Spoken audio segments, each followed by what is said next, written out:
Iwan. Sinong gumawa? Sino ba talagang gumawa? Paano? Nagsimula? Oo nga. Iba-iba ang paniniwala. Dami kasi. May basyan ba o wala? I wonder. Bigyan ng linaw. Hanapan ng sagot. Alamin ang totoo. Ituwid ang baluktot. I wonder. Mga tanong ni Juan, bigyan ng kasagutan. I wonder. Mga tanong ni Juan, bigyan ng kasagutan. I wonder. Mga tanong ni Juan, bigyan ng kasagutan. I wonder. Ito ang Rizal Avenue o mas kilala sa tawag na Avenida. Una itong nakilala bilang Kalye Dulumbayan noong panahon ng Kastila. At ipinangalan naman sa ating pambansang bayaning si Jose Rizal panahon ng mga Amerikano. May haba itong humigit kumulang 3 kilometro. Narito noon ang mga sikat na pamilihan, kainan, sinihan at kung ano-ano pang establishmento. Hanggang noong unang bahagi ng dekada 80, umarangkada na sa kahabaan ng avenida ang kauna-unahang tren sa bansa na pinaandar ng kuryente. Ang LRT o Light Rail Transit. Mula avenida, binabaybay na rin ng modernong tren na ito ang bahagi ng EDSA at Quezon City, ang LRT2.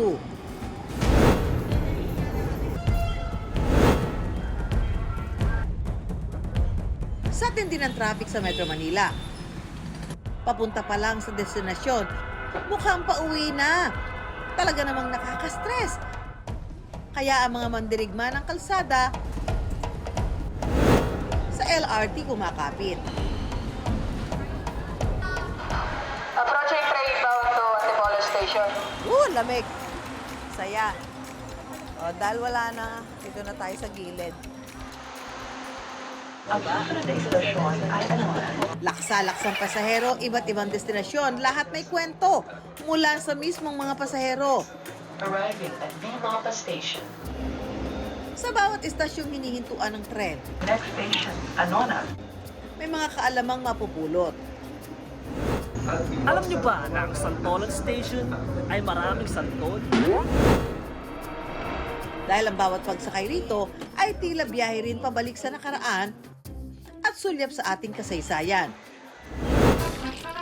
At syempre pa, mag-wonder din tayo sa mga patok na food trip pagbaba ng LRT station. Bakit ito? Parang napapansin ko, spicy? Yes po. Spicy. Wow.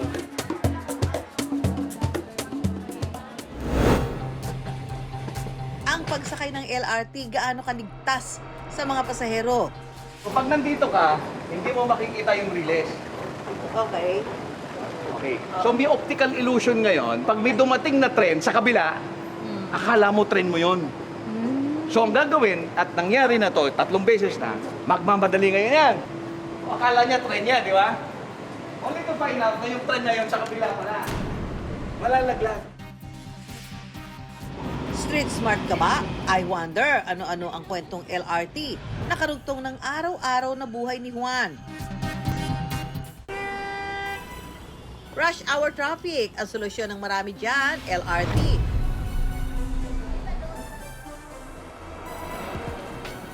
Pero anong klaseng biyahero ba kayo sa LRT? Pagsakay, kung di mag-gadget, matutulog.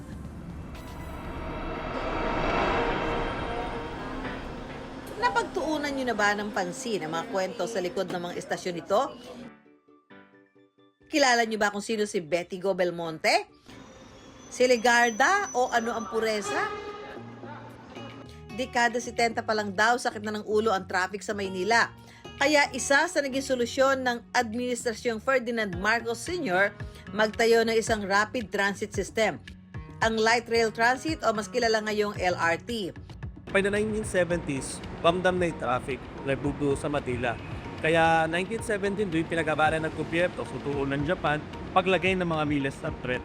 Sinimula ng pagtatayo ng LRT noong Oktubre 1981 at Disyembre 1984.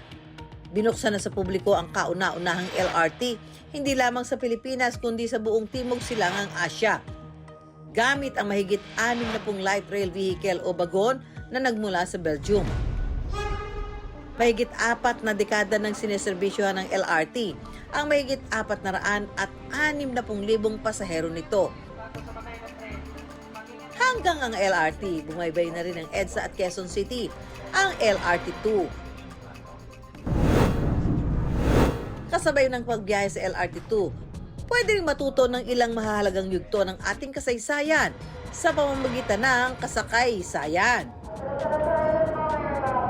Kung ang LRT1 ay bumibiyahe mula Fernando Po Jr. Station sa EDSA hanggang Dr. Santos Station na dating sukat, binabaybay naman ng LRT2 o ng Purple Line ang Antipolo Station sa Marcos Highway hanggang Recto Station sa Maynila.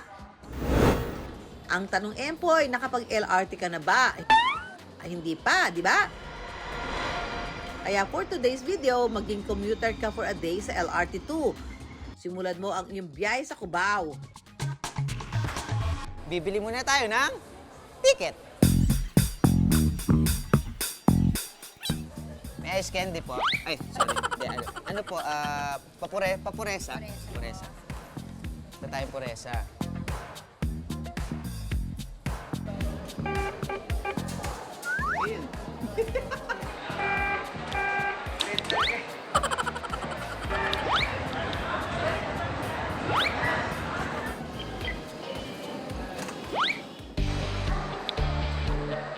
Alam niyo ba na bawal ang camera pala dito sa LRT. Kaya ngayon, ako muna magkakamera itong sa cellphone ko. Alright. Kita kids, Puresa, Fifo. Makakasakay na ako sa wakas ng LRT! Dito na ako ngayon sa loob ng LRT. Bago tuluyang iwan ni Empoy ang Cubao, alam niyo ba mga ka-wonder na nagmula raw ang pangalang Cubao sa salitang Cuba? Ayon sa mga kwentong bayan noon, may Cuba raw na nakatira dito na naging gabay ng mga tao. Meron daw mga sighting o nakakakita yung mga iilang nakatira doon ng Cuba. So parang kumbaga, sumisigaw sila pag nakikita nila yung mga Cuba. Oh, Cubao, oh. Cuba, oh. Tapos, yun na. Hindi pa ito totally verified. Parang ano pa lang yun, urban legend. Hanggang ang Cuba naging Cubao, na ngayon sentro na ng komersyo sa Quezon City. Mga ka-wonder, sobrang ang ganda dito kasi nga, di ba, sila nakaupo sila. Ako nakatayo ako, siyempre, di ba? Hello po, kuya. Ang lamig ng aircon, tapos ang kagandahan dito is sa sobrang tangkad ko, hindi ko siya abot. Eto. Next station, Betico, Belmonte. Ooh, next station. Ano daw? Betigo, Belmonte. Ang Betigo Belmonte Station, ipinangalan sa ina ni Quezon City Mayor Joy Belmonte. So nung initial planning stages, Boston Station yung pangalan nung ngayong Betigo Belmonte kasi mas nakatapat siya sa Boston Street intersection at Aurora Boulevard. Pero nagkaroon ng mga realignment as siguro nung nagpaplano at nagko-construct na, kaya naging Betigo. So, what's the next? Gilmore Station, J. Ruiz, B. Mapa, doon nakatiraw si Joe Mapa. Siyempre pa, ang Puresa. Ang ating pupuntahan after Puresa is Legarda and Recto. Yung pala, Recto palang dulo nito. Next station, Gilmore. Gilmore. Si Gilmore, kilala nyo? Tao ba ito? Hayop? Lugar? Pangyayari? So yung Gilmore Station naman ay pinangalan kay Eugene Allen Gilmore. So isa siyang kolonyal na opisyal nung panahon ng mga Amerikano. Paalala Empoy, kapag nakatayo sa loob ng tren, dapat humawak sa grills o nakatalagang hawakan at huwag kang mag-pole dancing, Empoy. Dapat laging ligtas ang pagbiyahe.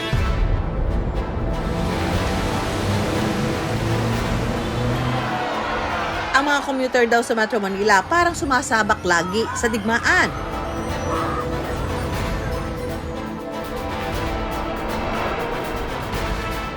Gigising ng maaga, postura, pero pagdating sa sakayan, makikipagbalyahan sa gitna ng siksikan.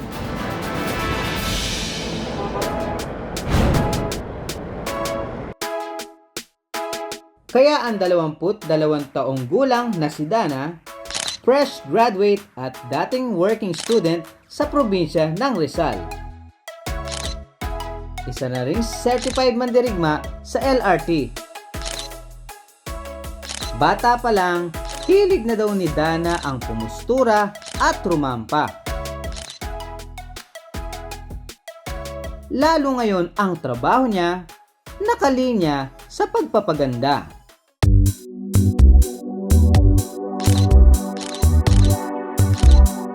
Kaya kahit kung todo porma siya, bumabiyahe siya sa LRT. Yung LRT po talagang naging way na sa akin para mas mapabilis po yung pagpunta ko po doon sa mismong location po.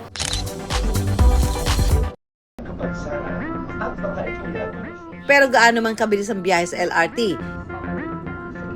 Ang struggle lang po talaga sa akin doon ay siksikan. Dahil lahat po talaga nagtutulakan para makapasok at makarating sa mga pupuntahan nila. For today's rest day, gagala raw si Dana sa isang kapihan sa Recto na sikat sa mga Gen Z. Kaya face card all the way raw siya. Mula ulo hanggang paa, pak na pak!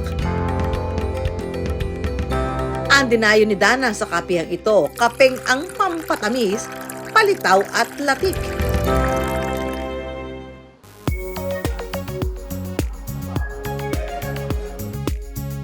Pero ito ang totoong hamon sa iyo, Dana.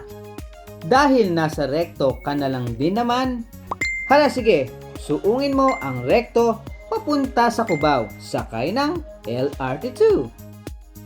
Pagbaba mo sa Cubao Station, singganda ka pa rin kaya? 8 minutong lakaran lang at narating na ni Dana ang Recto Station.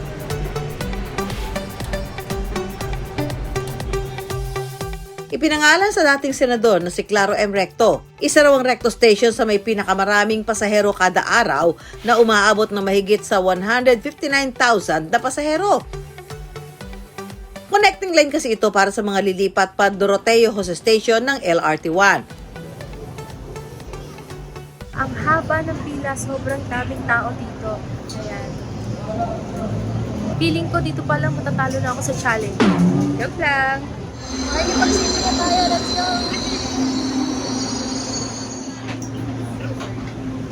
Grabe.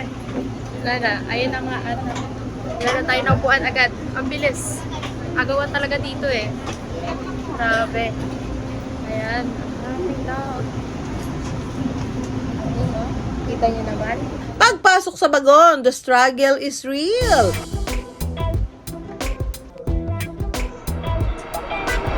Unang nadaanan ni Ana ang Legarda. Hindi si Senator Lauren Legarda, ha?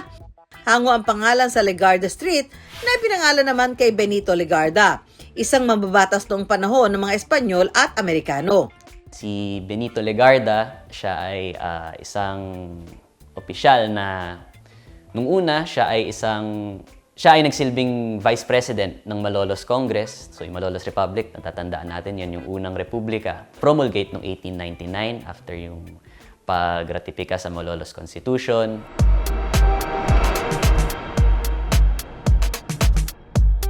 Matapos ang halos 12 minutong pagtayo. Kaya pa ba, Dana? Ayan mga ka-water, parang nakukulang sa tayo. Pero dalawang station na lang ay malapit na tayo sa Araneta Center.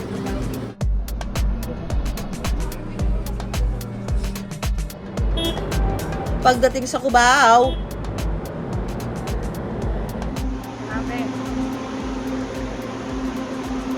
Hindi talaga biro yung pagsakay sa LRT mga ka-water. Dahil talagang siksikan, pero kahit ganun po ay komportable naman dahil malamig. Stress man sa biyahe, pero face card never declines. fresh pa rin si Dana. Ang Cubao ang binansagang center of the universe. Kung maligaw raw kasi sa Kamaynilaan, bumiyahe lang pa Cubao. Hello, morning! Saan po pinaka-safe na bumaba? Papuntang Cubao Expo. At tiyak na makararating na sa paroroonan. Arriving at Manila Station.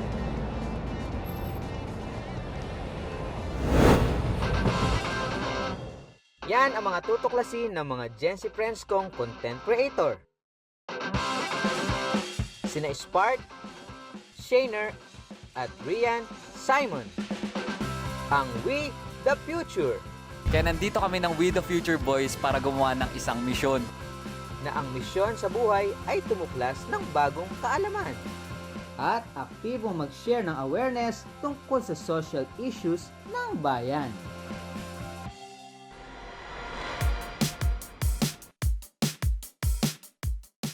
Good morning guys! Nandito kami ngayon sa Cubao Station, papasok. With the future, biyahe na kayo. Ito ang fun fact na pabaon namin. Hindi lang sa mga taong may malaking ambag sa kasaysayan, ipinangalan ang mga estasyon sa LRT2. Ang ilan kinuha sa pangalan ng kalsada kung nasaan ang mismong istasyon. Tulad ng isang bihira na ngayong prutas. Guys, so nandito na kami ngayon sa Anonas. Anonas Station. Alamin na rin natin yung history, pre. Alam ko may history to. Anonas Station for custard apple. Custard apple. Dahil daw sa Anonas Station, puno daw dito ng mga anonas na prutas. Noong unang panahon, sa lugar na kilala ngayong Barangay Quirino Project 3, marami raw puno ng anonas o custard apple, kamag-anak ng atis o Anona reticulata. Pero kalaunay naubos sa mga puno ng anonas at napalitan ng mga gusali at kalsada. Alright mga ka-wonder, nandito na kami sa Katipunan Katipunan Station, baby! Anong bakay natin dito mga pare? Pre, kailangan natin alamin dito sa mga local dito sa taas kung alam ba nila yung history ng Katipunan Station. Sir, may question po kami, sir. May idea po ba kayo sa history ng Katipunan Station? Mga Katipunero. Tama. Nasagot ba nila ang inyong katanungan? Pero isa sa mga naisip namin at nalaman namin na ito palang Katipunan Station ay yung pinakaunang underground train station na makikita mo dito sa Pilipinas. Malalim rin yung pinanggalingan. Kumbaga, dapat alam natin yun eh. Mula entrance ng Katipunan Station, pababa ng platform, may lalim itong 15 metro o 4 na palapag ng gusali. Ang dalawa pang istasyon ipinangalan naman sa mga puno, ang Santolan at Antipolo. Noon, Santolan Station ang pinakadulong station ng LRT2. Alam niyo ba na ang Santolan Station ay maraming santol? Ang Santolan Station ay nanggaling sa pangalan na Sandoricum. Parang scientific name. Pero taong 2021, nadagdagan pa ito ng 2 istasyon, Marikina, Pasig at Antipolo. Ang Marikina Pasig Station matatagpuan sa boundary ng Marikina at Pasig. At ang huling istasyon ng LRT2 pasilangang bahagi, ang Antipolo Station. Mula sa puno ng tipolo o antipulo, sa Ingles, breadfruit.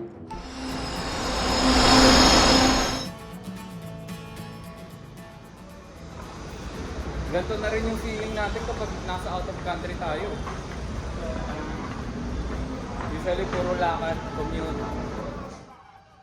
Konting lakaran na lang, kaya niyo yan. Boys, dalhin mo kami sa pinakamasarap na sumanan.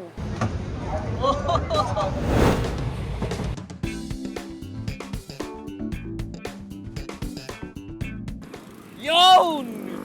Yun ang gusto ko! Yun! Isa sa mga na-realize ko habang nagko-commute ako papuntang Antipolo is sobrang safe na yung space sa LRT. Sa akin naman, yung conveniency ng pagkaroon ng public transportation. Kung gaano dapat natin mas palakasin ang transportasyon dito sa Pilipinas. At kasama din doon sa buong experience namin, naintindihan namin na ikaw din mismo bilang isang commuter, yung gagawa ng paraan para maging enjoyable yung biyahe mo. Ang LRT2 hindi lang tayo inihahatid sa ating patutunguhan, biyaheng balik-tanaw rin sa ating kasaysayan. Ang bawat Bawat bago ng tren sa LRT2 may lapad na humigit kumulang 3 metro. Kayang magsakay ng mahigit 200 pasaherong nakaupo at mahigit 1,000 nakatayo. Sa biyahe ng LRT2, kadalasang may 40 bagon. Humigit kumulang 190,000 na pasahero ang nasaserbisyohan nito kada araw.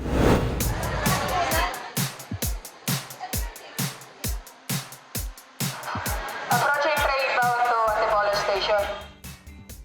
Ano masasabi niyo sa pagsakay sa LRT? Mas mabilis po yung biyahe. So every time na may lakad kayo? Yes po, ma'am. LRT po, para less po. Lalo na po pag ganitong oras po ma-traffic po sa daanan. O kaya ikaw, kaaral ka? So lagi ka nag-LRT pag papasok? Bakit? Kasi ito lang po yung way na pupunta sa school po namin. Okay. Ano kumusta yung biyahe mo lagi? Smooth lang naman po. Mabilis. Ayon sa administrator ng LRTA na si Attorney Hernando Cabrera, 60% ng kanilang pasahero mga estudyante. Dahil ang kada station ng LRT2 malapit sa mga university. Based sa usual na speed natin, yan, na-calculate yung approximation yan kung ilang minutes. Isang minutes. So, usual ang speed natin is around mga 60. From Recto to Antipolo, based dyan, ilang minutes? From Recto to Antipolo, using... Usually yan, mga kanyan yung mga 45. Kasi hindi kasama dyan yung dwell time ha, yung tigil sa stasyon. So madadagdag pa yan. Tigil naman, ilang minuto? Usually 20 seconds ang dwell time. Sa kasalukuyan, mayroong 10 tren na umiikot sa LRT Line 2. Kapag doon kasi nagkaroon ng malfunction ng mga tren, hindi na nila ito isinasama sa mga bumibiyahe. Para na rin sa seguridad ng mga commuters. Bukod sa aberya sa tren, hindi rin maiiwasan ng problema sa platform area, kung saan may ilang mga pasahero ang nahuhulog sa mismong release ng tren. Ang madalas daw magkaroon ng problema sa LRT2 ang Katipunan Station, ang kaisa-isang underground station sa Maynila. Bakit kaya takaw aksidente ang Katipunan Station? Pag nandito ka, hindi mo makikita yung release. Okay. Okay. So may optical illusion ngayon, pag may dumating na tren sa kabila, akala mo tren mo yon. So ang gagawin, at nangyari na to 3 beses na, magmamadali ngayon yan. O, akala niya tren yan, di ba? Only to find out na yung tren na yun sa kabila pala. Malalaglag. Bilang aksyon, nilagyan na ng harang ng pamunuan ng LRT ang pagitan ng 2 istasyon. Bukod dito, mayroon din mga marking kung hanggang saan lang pwedeng tumayo ang mga commuter. Sa libo-libo sumasakay sa LRT kada araw, ang pinakamahalaga raw para sa pamunuan ng LRT ang siguruhing ligtas na makararating sa kanilang destinasyon ang mga pasahero. Kaya dalawa yung usually naka-assign na gwardiya namin. Yung isang guard doon sa special section, tapos meron tayong guard na yung roving guard. So magmula, lalakarin niya yan habang bumabiyahe. Ang pagsakay ng LRT gaano kaligtas sa mga pasahero. Sa kabila ng siksikan at tunahan, alamin din ang mga natatagong kwento sa bawat istasyon na maghahatid naman sa atin ng mayamang kaalaman. Iba't iba man ang kanilang direksyon, nag-uunahan pa rin at nagsisiksikan sa layuning mas mabilis makarating sa kanilang mga pupuntahan. Kung may mga topic po kayo na gustong pag-usapan, mag-email lang po kayo sa iwondergtv@gmail.com. Ako po si Susan Enriquez. I-follow niyo po ulit ang aming social media accounts na iWonder. At ako po ulit si Empoy Marquez. Magkita-kita po tayo tuwing linggo ng gabi sa GTV. Ang lahat ng katanungan ni Juan, bibigyan natin yan ng kasagutan. Dito lang sa I Wonder!